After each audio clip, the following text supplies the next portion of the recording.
I took the rag and drowned it in the water from the kettle. I squish, I shake, See, I was using hot towels way before bougie barbershops on the north side. Somehow a warm towel over my eyes would take away the pain that would hide behind them. That year I got so many migraines my mom would cry. To me, this bubbling, boiling water ritual is how I'd survive. At the age of 9, wait is what your mom tells you when you want to lick the spoon, so I never really grasped just how heavy that water kettle was. Hand shaking, head pounding, I lift the kettle high. It took all of my strength to lift and release the roaring rapids. The weight, this time too much to bear, I poured the sizzling stream onto these hands. I still remember the sizzling, and then the numbness. These hands, see, they've been through a lot of shit. They would see for me in dark hallways when my eyes were too terrified to look, or maybe just too tired.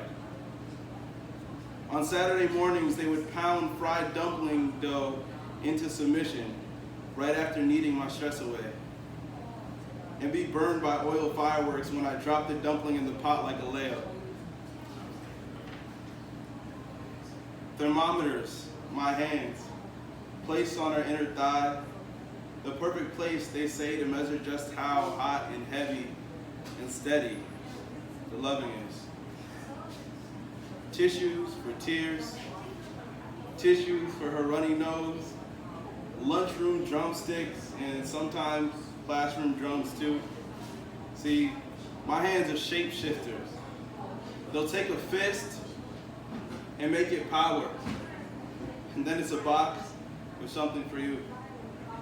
An invitation, a hesitation, examination of her body language, hands having a whole conversation. But I'm off that. I know Danielle, her hands be having whole conversations. I've seen scars on black women's hands from protecting, robust hands from carrying the weight that we place. They say hands are storytellers. I've read tragedies on palms. My hands are far more velvety than my grandmother's, and there's a reason. These hands are Basquiat, Eric B., Mae Jepsen, Asada, Serena, LeBron. They're change makers. So I'm on a first date, still struggling with my weight, staring down at my hands, which are nervously oozing beads of sweat. I look up and laugh, but anyway, here I am going on and on about my hands. What are yours like? Oh, these hands? Thank you, that's it.